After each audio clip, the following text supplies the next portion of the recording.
Bonjour et bienvenue à notre émission. Aujourd'hui, nous et notre équipe allons essayer de démystifier une guerre qui dure pendant maintenant 6 ans. Le 15 mars 2011 a marqué le début de cette guerre en Syrie qui semble interminable. Pour comprendre, il faut savoir que dans ce conflit, il y a 4 groupes. Nous retrouvons les principaux sont les rebelles, les Kurdes, l'État islamique et finalement le régime al-Assad. Ces groupes sont chacun soutenus par différents pays autour du monde. Avant de vous expliquer ce conflit en détail, Louis et moi allons vous expliquer ce qui est arrivé pendant les 6 dernières années. Plusieurs d'entre nous connaissent l'élément déclencheur de cette guerre sous le nom du printemps arabe. En effet, suite à la révolution de la Tunisie et celle de l'Égypte, plusieurs pays suivent et sont influencés par ces derniers. La population syrienne en est une et va donc réclamer plus de démocratie en manifestant dans les rues. Ceci va alors mener une guerre civile contre le dictateur al-Assad en début 2011. Une division claire est ancrée entre les rebelles qui sont majoritairement supportés par l'Union européenne et par les Arabes, et le régime al-Assad qui est supporté par la Chine, la Russie et l'Iran. Regardons ces événements au fil du temps plus en détail. Pour débuter, il faut savoir que le 29 juillet 2011 marque la création officielle de l'armée syrienne, qui sont les rebelles. L'an 2012 est marqué par l'entrée des djihadistes, l'État islamique, dans le conflit. L'entrée de la coalition nationale des forces de l'opposition et de la révolution est supportée par la France et les États-Unis. Les bombardements dans les villes d'Homs faits durant cette année viseront l'armée syrienne libre et une bataille à Alep, la capitale économique, prendra place. En 2013, l'utilisation de l'arme chimique va être utilisée contre la population, ce qui est un crime de guerre. À l'international, les États-Unis affirment devoir prendre action militaire contre le régime, mais ne fait rien en fin de ligne. 2014 marquera l'année la plus meurtrière avec 76 000 morts. Il y aura une élection législative que Assad va gagner. Les États-Unis et 5 pays arabes bombardent l'État islamique en Syrie. L'État islamique va réussir à proclamer son califat en Irak, dans quelques parties de la Syrie. Donc, dans les 3 premières années de cette guerre, nous remarquons une hausse de conflits et entre maintenant 4 groupes, le régime, les rebelles et l'État islamique et même les Kurdes qui sont un peu à part dans leur propre territoire, qui sont ajoutés avec cette guerre meurtrière. Donc, le groupe terroriste de l'État islamique a même proclamé son califat. Louis, pourrais-tu nous expliquer qu'est-ce qu'un califat? Oui, certainement. Un califat est un terme pour décrire un territoire musulman sur lequel il y aura place pour un successeur. Intéressant. Pour continuer, si nous regardons les 2 dernières années, 2015 est souligné par 2 événements importants. Premièrement, les Russes vont attaquer une ville rebelle et par une enquête qui a relevé des preuves de crimes contre l'humanité qui a été faite par al-Assad. De 2016 jusqu'à aujourd'hui, en 2007, les conflits se poursuivent avec des grandes intensités. Des milliers de Syriens ont pris refuge au sein de leur pays et plusieurs sont partis en espérant une meilleure vie dans un pays d'accueil. Récemment, c'est le 4 avril 2007, une deuxième attaque chimique a été lancée par le régime dans une ville rebelle. Ce geste a tué plus de 100 citoyens et en ont intoxiqué 400 autres. Ce crime de guerre a choqué l'international, dont les géants américains qui ont répliqué à l'aide de bombes. Cette guerre est toujours en cours à ce moment. À l'instant, nous vous présentons une entrevue en direct de la Syrie avec notre collègue Sarah Tabatovsky et une Syrienne. Ensemble, elles nous expliqueront les conséquences civiles et internationales de ce conflit à l'aide d'aussi d'Eva Durando. Ici Eva Durando, spécialiste des conséquences civiles et internationales. Comme mentionné plus tôt, en 2011, les manifestations syriennes contestant Bachar al-Assad ont commencé à se propager à travers le pays. Ces mouvements ont vite été condamnés, ce qui a lancé une guerre civile violente. Malheureusement, cette guerre a eu des impacts négatifs sur les pays voisins, comme le Liban et la Jordanie, les 2 pays qui accueillent le plus de réfugiés syriens. La guerre civile nuit économiquement aux 3 pays puisqu'elle freine le tourisme, le commerce et les échanges.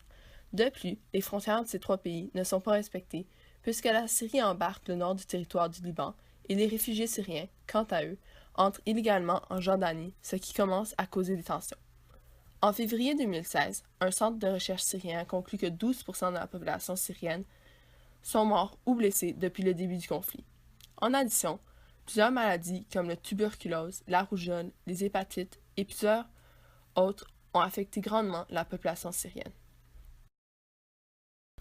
Finalement, les 4 millions de réfugiés déjà présents dans les pays limitrophes, c'est-à-dire des pays ayant une frontière commune avec la Syrie, font peser une pression intenable sur leur économie et leur population. Il est donc urgent que la communauté internationale mette plus d'énergie à les soutenir. Bonjour, donc ici Sarah Tabatovsky, en direct de la Syrie. Je suis ici présentement avec une Syrienne dont l'identité doit rester inconnue pour des raisons de sécurité. Donc j'ai quelques questions à vous poser. Donc premièrement, que se passe-t-il au niveau politique dans le pays? Présentement, le gouvernement essaie de raser disperser les rebelles qui essaient de protester contre le dictateur Bachar al-Assad. Puis les rebelles, dans le fond, ils vont contre le gouvernement, c'est qu'ils craignent une guerre civile. Ok, donc deuxièmement, comment cette guerre affecte-t-elle dangereusement les populations? Donc le gouvernement est très permissif, il permet les viols, les attaques, la torture, les enlèvements. Donc les populations sont très en danger. Il y a plusieurs maladies qui se répandent à cause qu'il n'y a plus de nourriture, d'eau, de soins médicaux. Donc les Syriens doivent fuir et changer de pays ou de territoire. Il y a aussi les gaz chimiques qui causent des problèmes respiratoires.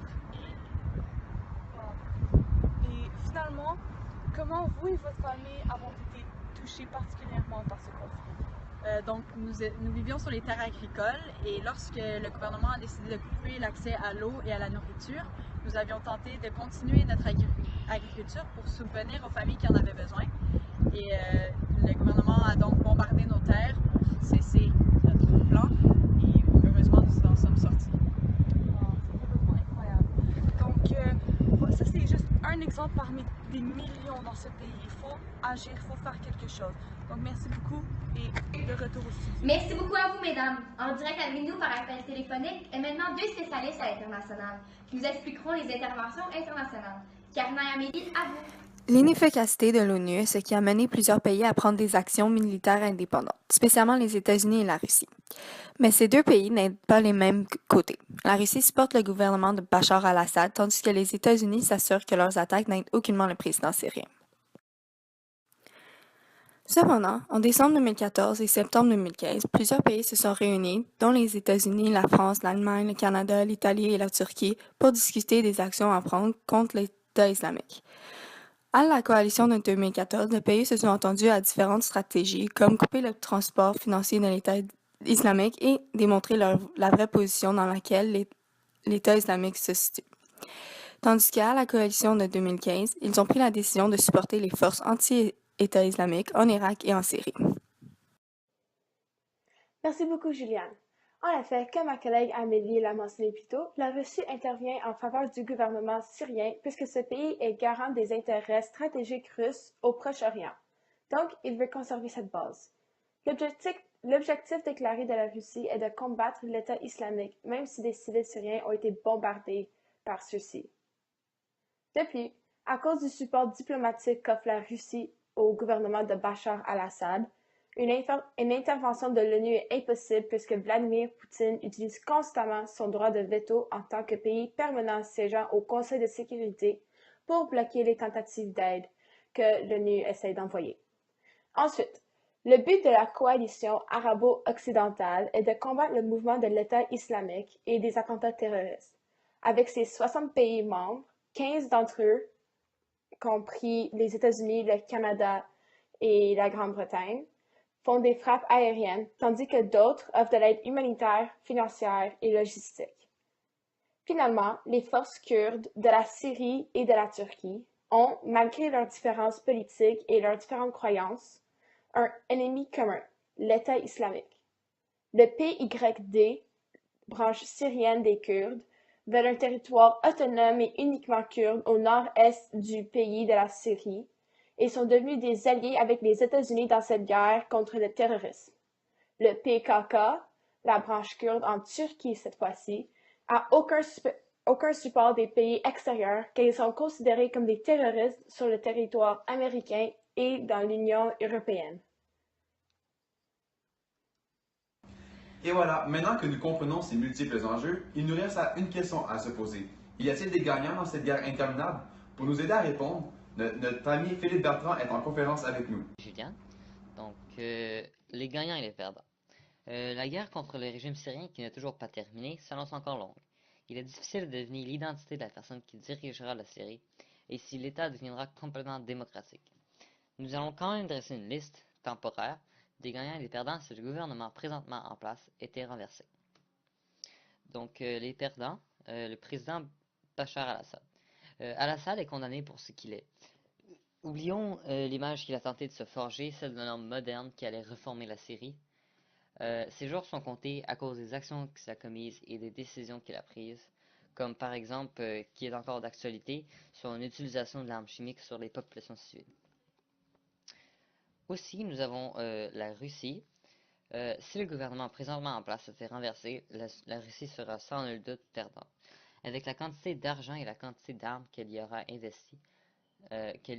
investi, Moscou ne peut pas se permettre de perdre le contrôle qu'il obtient à l'aide de sa relation étroite avec Bachar al-Assad sur la région du Moyen-Orient. Les gagnants, premièrement, nous avons les rebelles syriens, qui sont composés de plusieurs groupes dont l'armée syrienne libre, qui revendique un pays libre depuis le printemps arabe de 2011. Aussi, nous avons les pays européens, ceux-ci qui sont déjà comblés par la quantité des réfugiés qu'ils reçoivent chaque année. Si cette vague venait à s'arrêter, ils seraient en quelque sorte victorieux puisque les réfugiés cesseront de venir et tout pourrait finalement revenir à l'ordre. Après, nous avons, selon moi, les pays qui attireront le plus de pouvoir seront les États-Unis. Je vois bien Washington imposer son contrôle partiel sur la Russie pour en tirer profit de quelconque façon.